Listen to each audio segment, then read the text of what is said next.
Қайырлы күн, құрметті менің көрермендерім, менің арнама қош келіпсіздер. Бүгін сіздермен осындай диеталық, өте ерекше, әрі жеңіл, өте тартымды тамақтың рецептімен бөлісейін деп тұрмын. Сіздер де жасап көріңіздер, өкінбейсіздер. Әсіресе баклажанды жақсы көретін кісілер үшін таптырмас ас.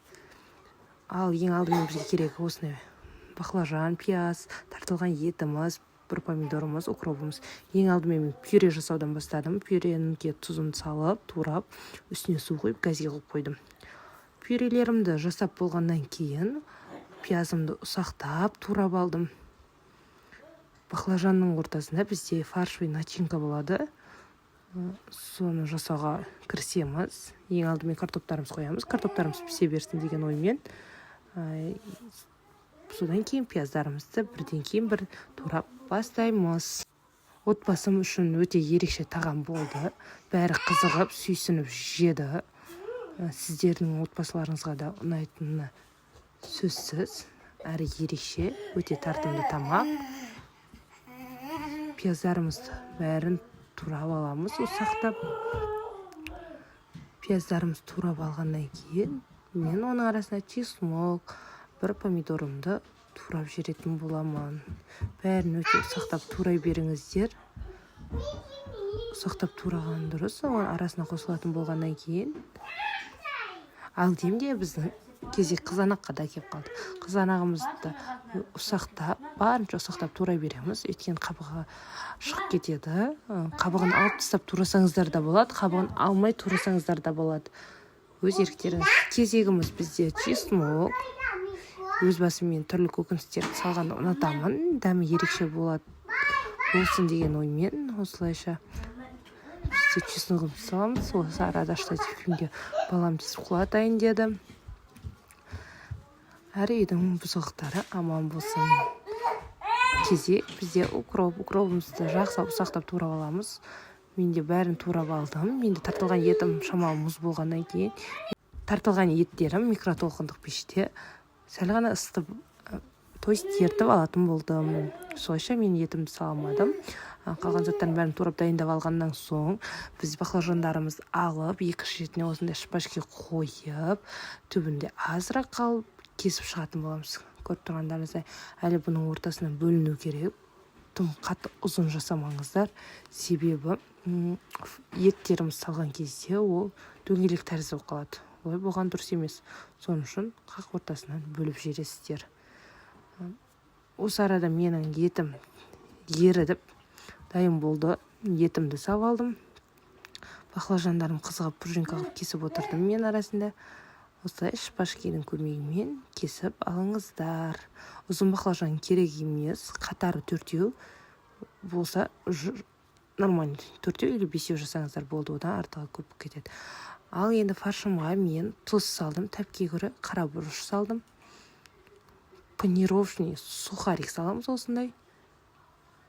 10-15 грамм көлемінде жақсылап араластырып алатын боламыз. Дайын болған етті начинкамыз араластырып болғаннан кейін баклажандарымыздың арасына салып шығатын боламыз. Ал видеода көріп тұрғандарыңыздай осылай дөңгелектеу тәрізді қылып алып, арасына салып шыға бересіздер. Еш қиыншылығы жоқ. Ең бастысы баклажандарымызды үзіп алмасаңыздар болды. Соны есепке алып жасай бересіздер. Өз басым маған көрінісі өте ерекше болды. Көрінісі ұнады. Көрінісі бір тартымды ерекше. Жолдасыма айтып күлеміз ғой, құртқа ұқсайды деп. Сол сияқты ерекше тамақ болды. Сіздер де жасап көріңіздер. Күнделік бір тамақты қайталай бермей, арасына осындай ерекше тамақтарды ұсынып тұрғанда күшті. Осылайша баклажандарымның арасына салып аламыз. Мен сіздерге бәрін көрсетпедім. Осы екі түрін ғана көрсеттім. Қалған бәрін тура осылай жалғастырып кете бересіздер. Аса қиыншылығы жоқ. Ал менде баклажандарым дайын. Бәрін ішіне салынды. Көріп тұрғандарыңыздай. Енді баклажандарымызды листке теріп шығатын боламыз. Бұл толқындық кәдімгі печкада піседі. Осылай листімізге қойып шыққаннан кейін бір кесе суға томатымызды салып, жақсылап араластырып алатын боламыз. Бұған азырақ тұз салып жіберіңіздер. Менде видеода түсуді ұмытып кетіппін. Азырақ тұз салып жіберіңіздер. Томатымызды жақсылап ертіп алатын боламыз. Менде негізі томаттың дұрыс ермей қалып, қайта-қайта су құйып, ертіп салған болатынмын.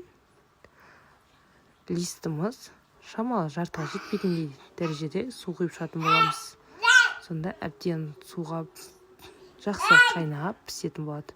Ал суымыз құйып болғаннан кейін мен осындай дәм әдем болып шықсын деп чеснок, 3 бас чесногымызды, азырақ пиязымды салып жібердім.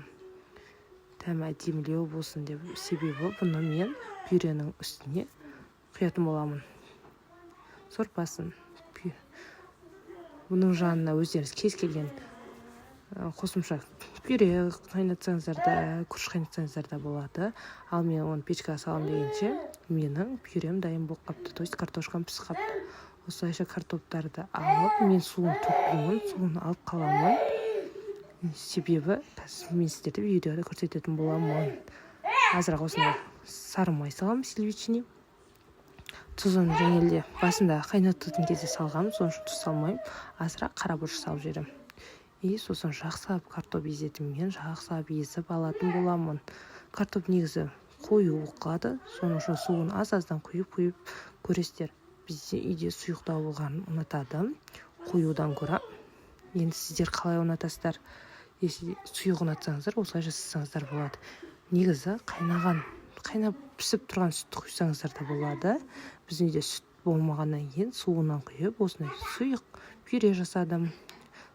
Айтқандай қызып тұрған печкамызға баклажандарымызды салып, 35-40 минут көлемінде пісіріп аласыздар. Арасына 1-2 көріп айналдырып аласыздар.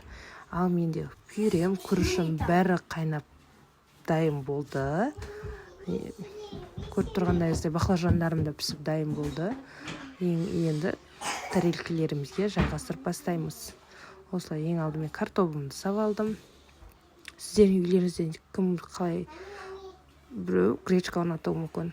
Не ұнатады, соған қарай жанына қосымша ретінде қайната бересіздер. Бізде ең основной күріш пен картопты ұнататын болған соң, көбінесе күріш пен картопты ғана қайнатам болды. Осылайша қайнатып алғаннан қайнатып, жанына қосымша ұсына бересіздер. Ал картоптарым салғаннан кейін енді мен баклажандарымды құптылап тарелкаларымызға жайғастыратын боламын. Үйіңіздегі адамдар сандарына қарай жасай бересіздер.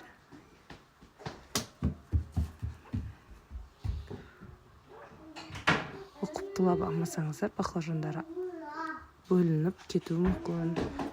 Видеода көріп тұрғаныңызда ажыралып кетеді. Соның үшін құптылап, әдемілеп тарелкалеріңізге салып алыңыздар. Әсемдік ретінде мен майонез бен кетчуп салдым беттеріне. Сіздердің өз еріктеріңіз салсаңыздар да, салмасаңыздар да болады. Баклажанның сорпасын осылай күріш пен картоптың бетіне құйып жібересіздер. Сіздер де жасап көріңіздер. Өте ерекше екен. Сіздермен болған Гүлбахар.